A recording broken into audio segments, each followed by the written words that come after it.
네, 안녕하세요. 포유법률사무소 박성호 소장입니다. 많은 분들이 저희 사무실로 문의하시는 게 내가 다친 부상의 정도를 손해배상액으로 보험사 혹은 공제사와 합의를 해야 되는데 이걸 액수로 계산하면 얼마가 되는지 궁금해 하시는데요. 근데 사실 법원에서는 이런 손해배상액 계산을 쉽게 하기 위해서 계산기를 만들어 놨고 금일은 저희가 그 계산기를 어떻게 사용하는지를 알려드릴 텐데요.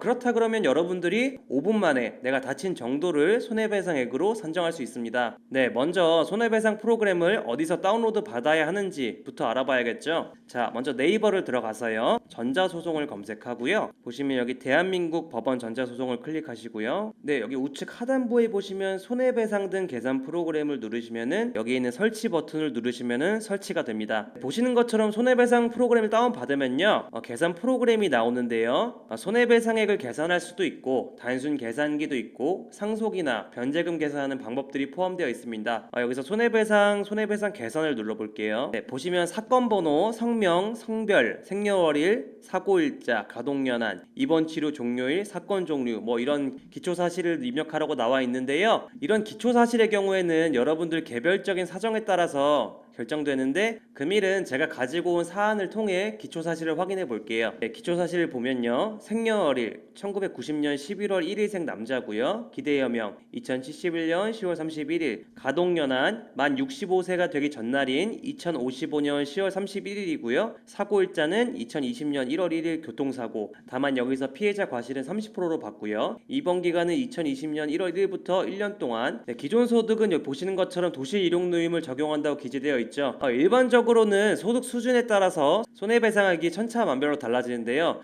최근에 소득이 없거나 실제 소득이 우리 도시일용노임보다 적은 경우에는 도시일용노임을 적용해주기 때문에 가장 기본적인 소득 수준인 도시일용노임을 적용하고 근무일수는 최근 대법원 판례에 따른 20일을 넣겠습니다. 네, 다음은 노동력 상실률을 30%로 봤고요. 기왕증은 달려 없다고 보고 향후 치료비는 심찰감정일로부터 기대여명까지 연간 재활치료비로 300만원 그리고 연간 약제비로 100만원 그리고 기타 보조고 비용으로 전동휠체어 비용 100만원 수명은 5년으로 봤고요. 네, 그러면 이제 기초사실 한번 입력해 볼게요. 성명은 홍길동, 사건의 종류는 손해배상자, 자동차 사고로 봤기 때문에 자동차 사고, 부상, 생년월일은 1990년 11월 1일생, 사고일자는 2020년 1월 1일 교통사고, 입원 치료 종료일은 2020년 12월 31일. 네, 이렇게 입력하면 되고요. 자, 다음은 진료과는 정형외과, 개별 수치, 노동력 상실률은 30%로 보고요. 네, 이 상태에서 한번 자동 입력을 눌러보면요. 네, 보시는 것처럼 사고일인 2020년 1월 1일부터 일시 수입이 계산되었습니다. 자, 보시는 것처럼 월 소득은 여기 노임 단가의 일수를 곱한 금액으로 나오는 건데요.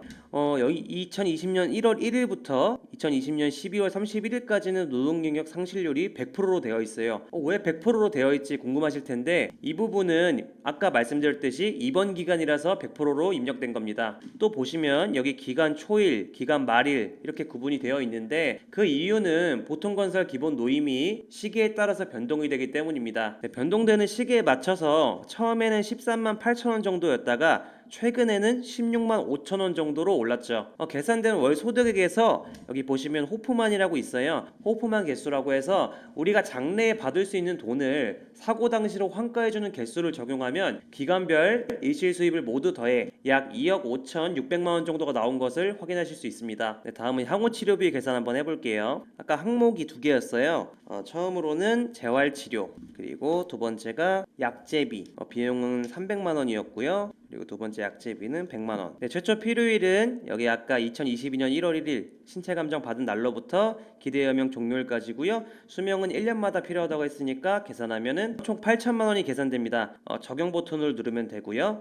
다음은 보조구 한번 계산해 볼게요. 보조구는 아까 말씀드렸던 게 전동 휠체어가 있다고 했어요. 전동 휠체어를 입력하시고 단가는 100만 원. 그리고 필요일도 아까 신체 감정이 이루어진 2022년 1월 1일부터 기대여명까지고요. 수명은 아까 5년이라고 했기 때문에 계산하면은 약 530만 원 정도가 계산됩니다. 이것도 적용 버튼을 눌러주시고요. 다음은 개호비를 한번 계산해 볼게요. 앞서 기초사실에서 보신 것처럼 개호일은 사고일로부터 기대여명 종료일까지 1일 1인 개호가 필요하다고 보고 계산해 보겠습니다. 자동 입력 버튼을 누르면요. 네, 아까 일시 수입 계산할 때와 마찬가지로 도시 일용 노임을 적용하여 계산하기 때문에 기간별로 금액이 달라지는 것이 보이고 최초 420만 원에서 현재는 약 500만 원까지 올라간 것을 확인하실 수 있습니다. 결국 총 개요비는 약 11억 8천만 원이 계산됩니다. 이 부분 역시 적용 버튼을 누르시면 되고요. 아까 피해자 과실이 30%라고 했잖아요. 과실 부분 한번 입력해 볼게요. 여기 하단 부분에 보시면은 과실상계에다가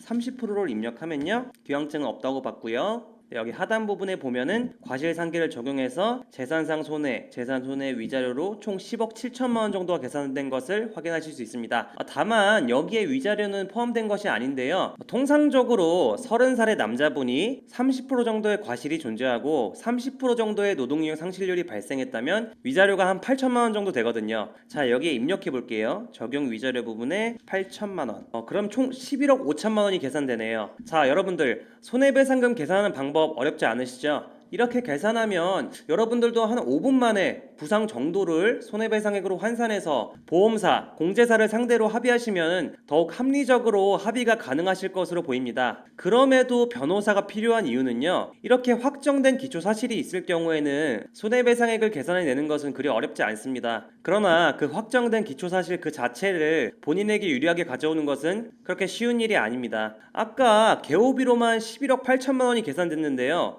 이건 1일 1인 기준입니다. 근데 여기서 만약 1일 1.5인으로 바뀌면 어떻게 될까요? 그러면 계산된 금액에서 1.5배가 늘어나겠죠. 그럼 총 17억 7천만 원 정도가 됩니다. 그리고 아까 과실을 적용하기 전 총 손해액이 약 15억 2천만 원으로 계산됐는데 여기에 30%의 과실을 적용해서 10억 7천만 원으로 대폭 감액됐습니다. 즉 과실 비율 10%가 변동되는 거에 따라서 약 1억 5천만 원이 왔다 갔다 하는 겁니다. 근데 보험사나 공제사 측에서 선임한 변호사가 여러분들의 과실을 높이기 위해 조목조목 주장할 것인데 이를 반박할 수 있는 주장을 여러분들이 하셔야 합니다. 이렇게 법률적 기초 사실이 어떻게 설정되느냐에 따라서 손해배상액이 아주 크게 달라지기 때문에 이 부분을 유리하게 판단받고자 변호사에 대한 선임의 필요성이 생기는 것입니다. 당장은 변호사 비용 500만 원, 1000만 원이 아깝다고 생각되실 수 있습니다. 그치만 그걸 몇 배나 상회하는 유리한 결과를 만들 수 있기 때문에 혹여 중상해나 사망의 결과가 발생한 사건에서는 적극 변호사 선임을 고려해 보시는 것이 좋습니다. 이때 지출하신 변호사 비용 대부분을 추후 소송 비용 확정 재판을 통해 상대방으로부터 대부분 돌려받으실 수가 있기 때문에 비용에 대해서 그렇게 걱정을 하지 않으셔도 됩니다. 금일은 여러분들에게 손해배상 계산기를 사용해서 손해배상액을 산정하는 방법을 말씀드렸는데요. 오늘 영상이 여러분들에게 많은 도움이 되셨으면 좋겠고 다음번에도 일상생활 속에서 발생할 수 있는 손해배상 사건을 주제로 찾아뵐게요. 감사합니다.